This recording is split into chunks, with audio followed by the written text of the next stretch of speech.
Hi, Nemanja. Welcome to the Revenue Strategy Podcast. Today we're going to talk about branding, marketing, and the alignment between sales and marketing. So, Nemanja, for the audience, who are you, what are you doing, and why do we talk with you about alignment between marketing and sales?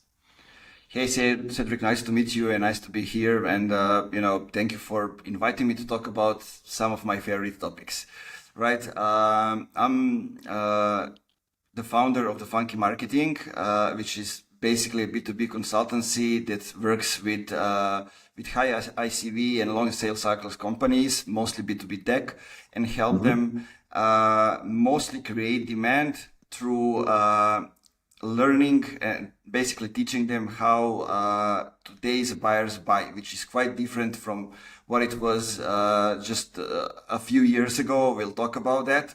My background is a little bit different. It's not in B2B. My background is in activism and B2C, been in that space for like 10 years. And I think that's one of the reasons why I'm seeing the big picture and seeing some things that B2B companies don't see.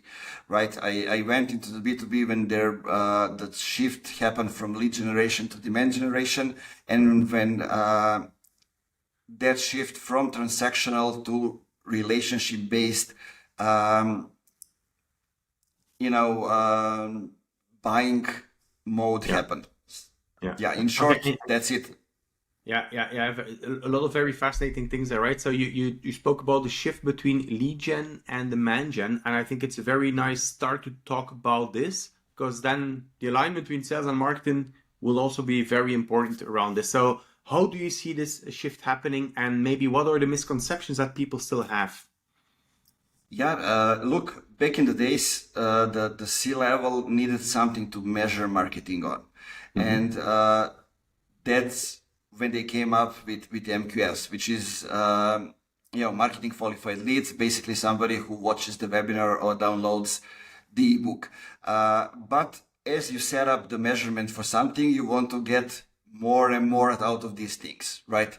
So, C-level wanted more and more MQLs from the marketing team. They provided more and more MQLs. When you provide more MQLs, it's obvious that majority of them won't be good Yep. and won't be people who are actually interested to buy. Those are people interested to be educated, to find out more information, and not necessarily into the buying mode. And then when marketing provides a lot of shitty leads, let's call them like that, at that stage, the sales basically has a task to call all of them, to invite them to the call, to try on a call on which they don't want to go, to try to sell them something that they don't want to buy. And when you have like 500 MQLs, you need a lot of people in sales to basically serve those leads. And when people from sales goes to those calls and they found out that those people aren't actually interested to buy, they say, "Oh, marketing fucked up again. They are not doing the good job again." So they get pissed on marketing, and it also creates the fraction inside the company. And on the other side, you have a lot of people who are talking with the customer through the buying cycle.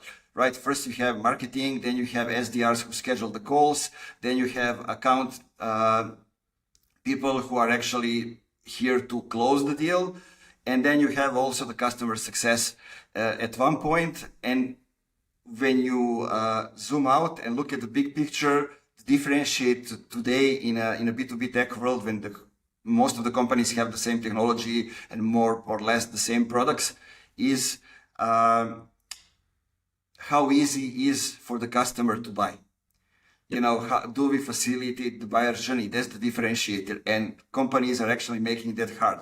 And on the other hand, one more important aspect of it is the costs, right? Usually the companies look at the cost, like cost per lead, right? But they don't look at how much they are paying somebody to do the marketing, to create the materials, to run the campaign, how much is the budget for the campaign, how many salespeople are out there to serve those leads.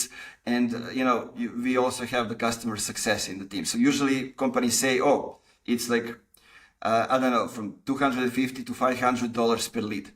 But in most cases, when you look at all the costs, is from $5,000 to $10,000 actually per lead.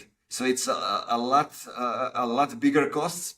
And the thing is, what we still inherited, and we're still not changing. Companies don't trust the data which is not their own. So most of the times, I need to come into the company, work with them for 3 months, set up the different measurements for the way we create demand, for the way we close the demand, and watch the costs, and then actually show them on their own examples, you are wasting money here. Let's do the things differently. And it also aligns to the goals that we have and things that we measure. Because like, do we measure actually the number of leads, or do we measure the companies that convert to more than 20% and actually stays with us for at least a few months after that conversion? Right? It changes the way we look at the whole buying process. It changes the way that we sell, and it changes the way we do marketing. Yeah, yeah, and I even think higher up, right? Because traditionally people say, okay, we need more leads, exactly. But how does this support your strategy as an organization? So when we look at that level, the traditional way of having more leads does not work anymore. How do you talk to CEOs or to marketing or sales leaders on, okay, this is the old way, it's clearly not working, or there's a bigger cost than people see? And especially today, we are in an economy where efficiency is crucial. How do you persuade those leaders to say, okay, this is not the right way, this is actually the new way that you have better results and you spend better the money? Yeah, there are a couple of things there. One of those is qualitative, one of those is quantitative, right? Mm-hmm. On one hand, companies don't talk with customers at all. Yeah. Most of them at all. Like when I come to the companies, usually they didn't talk with customers for like 2 years. Yeah. Both sides may be satisfied, but they didn't talk, which means no opportunity to find out how things change. Because like the way we buy has changed. We can ask anybody in a couple of clicks. We have smaller communities. In those communities, we have 10 people that we trust, that we can ask them. So from that perspective, things changed. And companies won't trust me or anybody else coming from outside to tell them, but they will trust their customers that are with them for a long time. So if I can get insights from the customers that I can represent them, then they will be like, okay, they will get it from that perspective. But also, if you look at the one thing that we measure, is the measurements.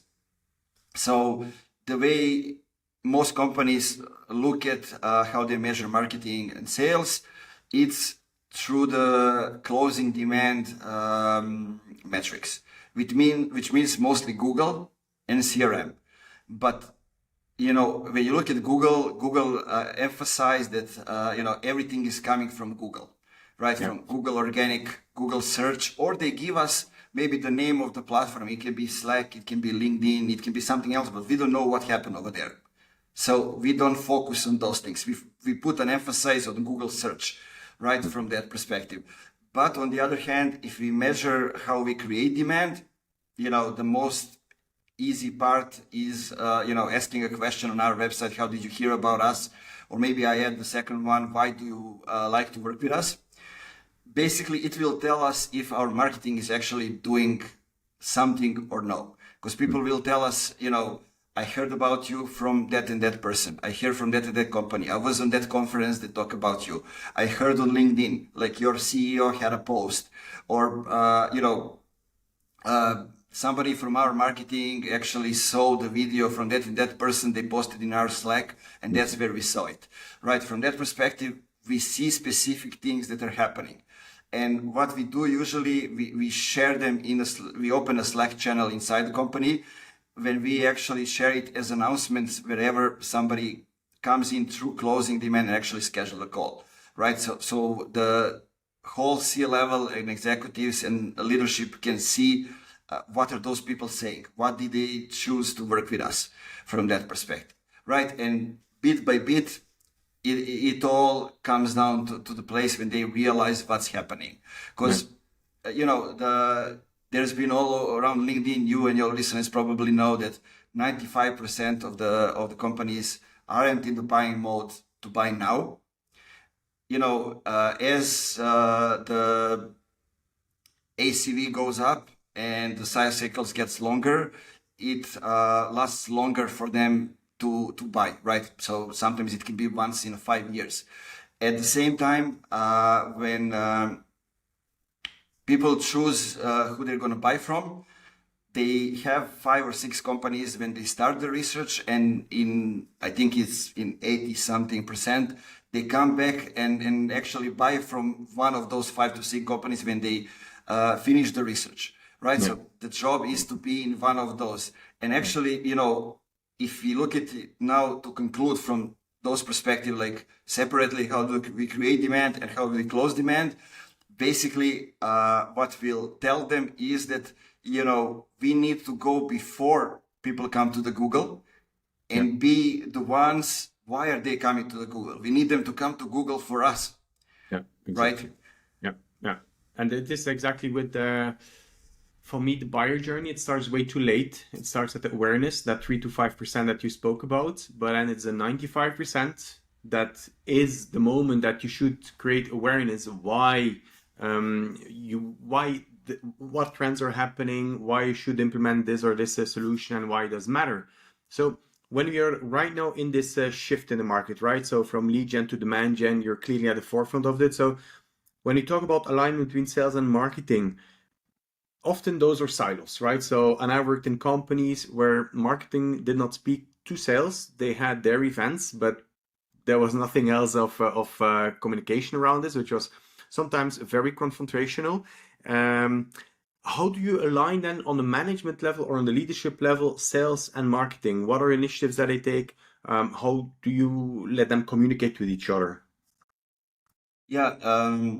Okay. So from that part, you need to have, a set of meetings that are happening regularly when those companies actually talk about things. It's not like, let's go for a coffee and chat.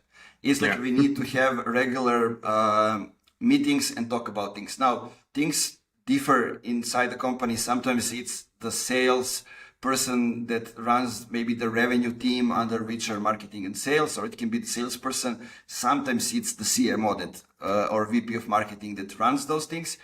But based on that, it doesn't matter what the goal is, right? It needs to be a single goal for all of them, right? Because marketing doesn't have its own goal. The company's goals are the marketing goals. And marketing is here to help the facilitate the sale from that perspective, right? That's not always clear. Yeah, that is not always clear in companies.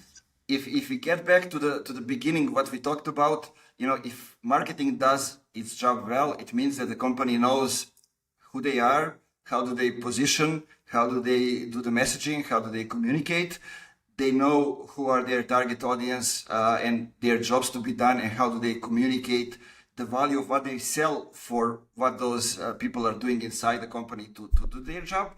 And also, when they do that, it means that marketing serves them exactly what they need in each step of the buyer's journey, so they come to the next step and to the next one until they're ready to buy. So when they're ready to buy, they come to us, specifically to us. They want to buy specifically from us, which means that sales don't need to go to 500 calls with the people that don't want to buy from them to actually, try to sell them something that they don't want to buy. But you can have like maybe 2 or 3 people in sales who are the most experienced ones. They can, close those deals, close them on a higher note, because those are people coming exactly to buy from them. And then they can use their spare time to actually do the outbound or the outreach, whatever they are doing, and actually, get the customers from a different perspective and from a different angle. When I hear this is for me still way before you decide to do account-based marketing or account-based sales. So this is still a bit wider than this. Am I right, or how do you look at this? All depends. Now, how do we do the account-based marketing, right? There's one thing, and how do I like to do it, which is to usually when we say how to get directly to the customers, right? The first thing that comes to our mind is advertising. Yeah. Right. Let's go to Google. Let's try to close those deals. But on Google, people go and people search to find the cheapest option. So those are not the best deals that we can get.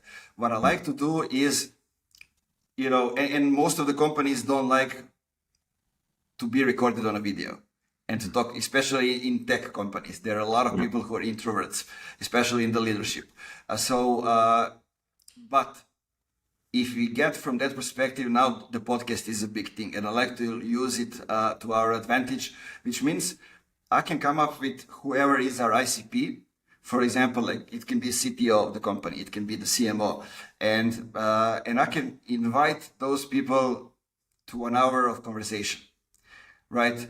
And I can ask them everything that I need to know. How do they buy? How is decision making being done inside the company? Who gets involved into the decision making? Where do they go to get educated? Where do they go when they need to buy?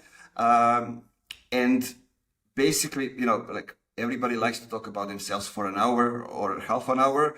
And I can ask all those people and get all those insights. At the same time, I'm creating content with my ideal customer, and I'm involving them inside the distribution as well, which means that out of one conversation, one recording, one episode, it can be an interview. It doesn't have to be the podcast, series of interviews. I get the content through which I'm communicating not only with that company, but with other companies who are in different stages of the buyer journey, right? With shorts from that episode. And basically, those are the people, the long contracts that we want to close long term, right? You cannot have conversation with somebody and then, in 2 weeks you say, hey man, what do you want to buy from me? No, it's slow, bit by bit, you are creating relationship with those people. And then basically we are using advertising or account-based marketing to actually extract that content and serve it to exactly the 50 or 100 companies that we want to target and to sell. Because usually people don't like to do, as we talk about MQLs, and one of the reasons why they're not good, the way we define them are not good. So they don't like to click on something, go to the website and have specific information, or read the article or download something just to, for you to spam them in the email. Basically, they want to consume the content in the feed. For example, I'm coming to LinkedIn and I'm coming to get educated, communicate with people. I don't come over there to buy, right? People don't come on LinkedIn to be sold. So they come to LinkedIn and then they see in the feed. We get educated, we get them, engaged, ready to buy. We create the awareness by serving them, videos in which we talk about different things. We come up with testimonials, case studies, newsletter articles, which means, they can see, okay, these guys are actually creating new features. They are publishing the media. They are doing all kind of different stuff, because creative becomes the most important thing in the whole process. And why? Because, if you see somebody in the feed with the same message, with the same visual every day for like 2 months, you will just remove them, right? But if they change what they serve you, then it's a little bit different. And if that resonates with you, you will consume the content. And then if you start commenting, you engage with it, then you actually come to the website to see, what those guys are actually doing. Is that the right fit? Only then is the moment that the company should serve you lead gen advertising, which means, schedule a meeting, get a demo or whatever it is, to try to convert you, because, they allow you to see everything that they're having over there through the strategic narrative, consuming those things like the bigger change. Then we have old way, the new way that we talk about. Then we have, how does it look like the promised land? In that case, we have your features, the product, whatever is specific and why that's for you. And then we have the last thing, which is cases, testimonials, and basically materials which will help you, you as the account champion, to try to sell that inside the company. I think it's already a big mentality shift from companies to go, it's not because somebody asks to download a newsletter or a white paper that I want to buy, or it's not because somebody likes a podcast or a video that they would like to buy. So that when there is a like, that people don't jump on it and start to push them for a sale. So I think that's already inside an organization a big shift. Before we had the recording, we spoke about growth loops. Can you tell us a bit more about this? Yeah, when we talk about content and how do we Yeah, involve people, exactly. Yeah. you know, growth loops are becoming something that is much more important than a funnel, right? Because it involves customers doing something with our product. Okay. And basically, how do we grow? Actually, through the growth loops. I told you one of the things, we create the podcast, then we distribute it in the feed, we include the customers, then we use that episode to actually come up with a blog post that's, get out of the episode. Then we basically get the SEO traffic from that point as well. We grow on different platforms, on YouTube with video, on audio platforms with audio. We can extract different types of content through that for the company page, through the,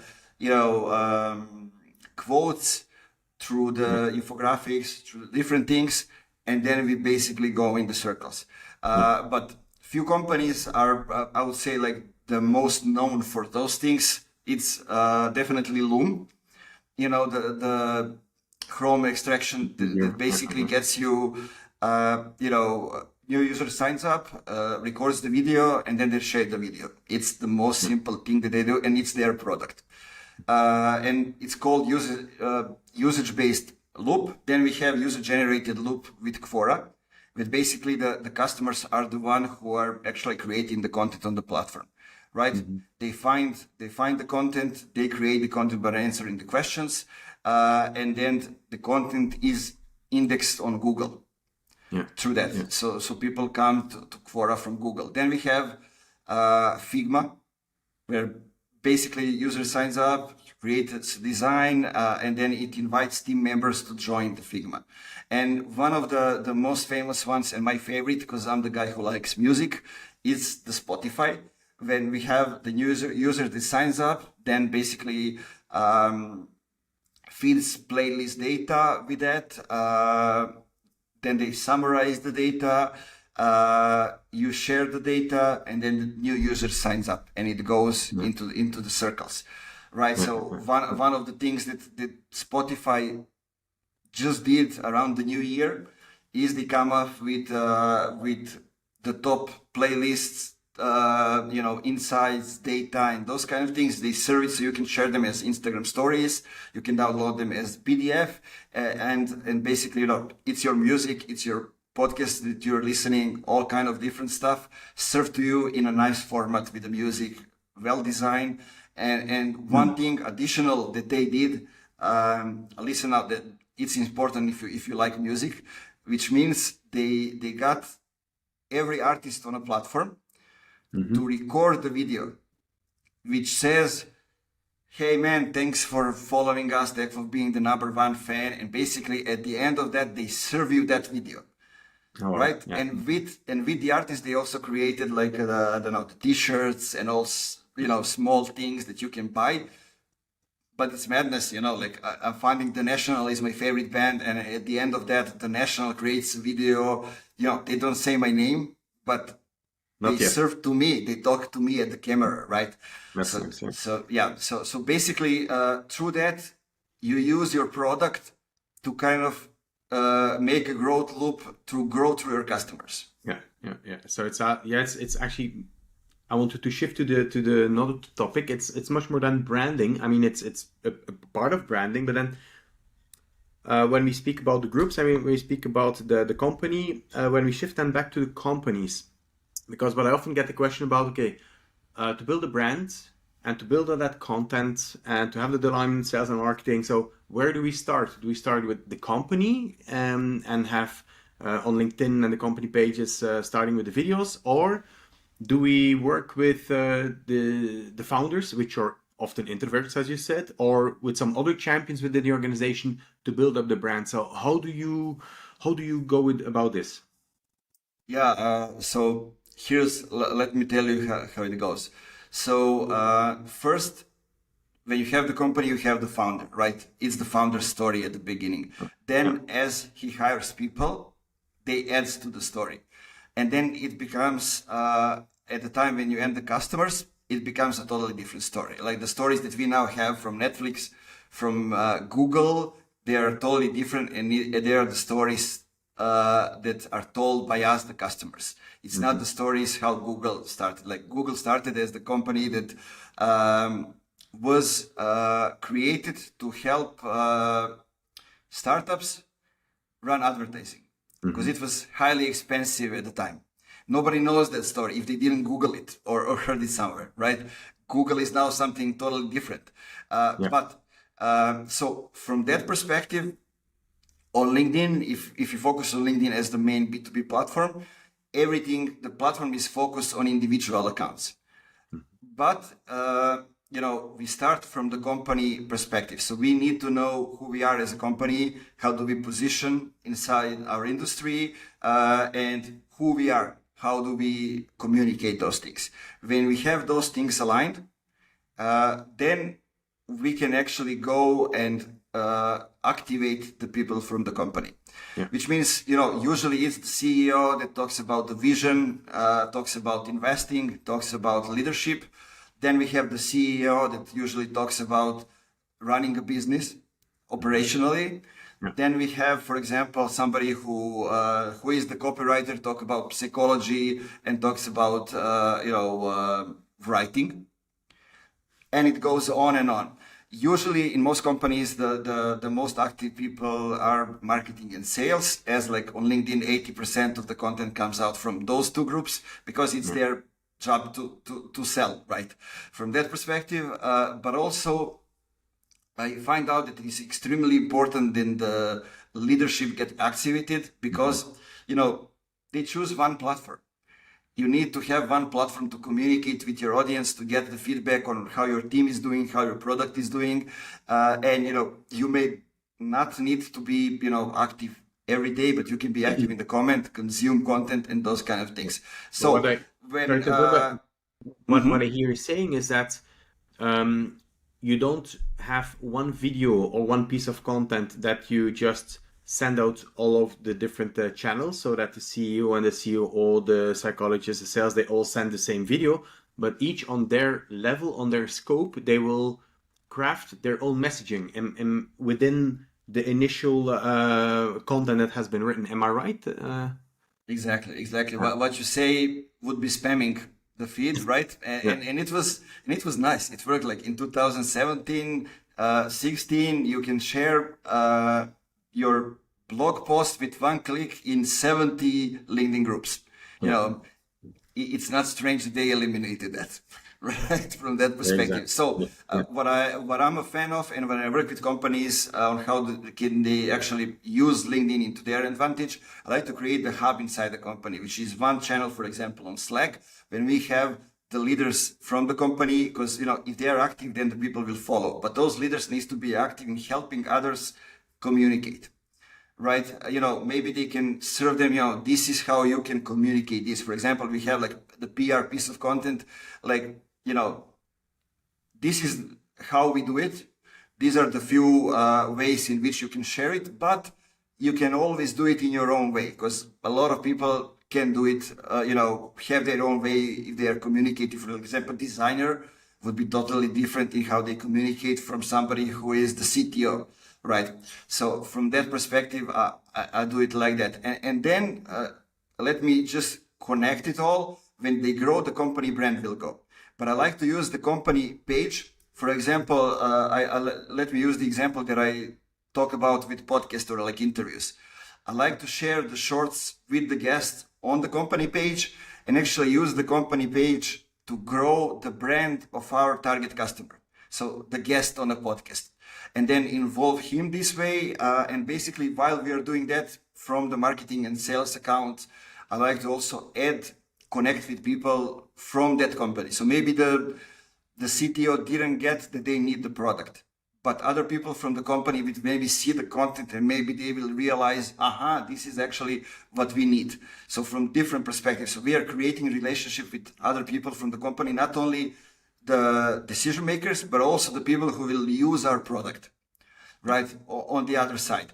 And also, as the company grows, especially if we talk about enterprise level, corporate, then they have a lot more options on the LinkedIn company page, which means if they have like more than 30 employees, they can use employer branding, which means they can suggest the content to their people that they will share.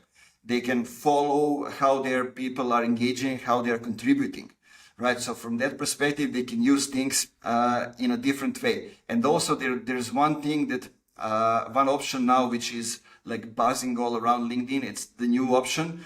And it's called thought leadership ads inside the conversion ads actually on LinkedIn. Basically, it gives you a chance to, from the company account, to promote the individual account of anybody from the company, which is not older than 3 months. So basically, they won't see like the corporate accounts, corporate visuals. They will see the post from the CEO, for example, right? Where he shares, the successful stories, where he shares the data, those kind of things.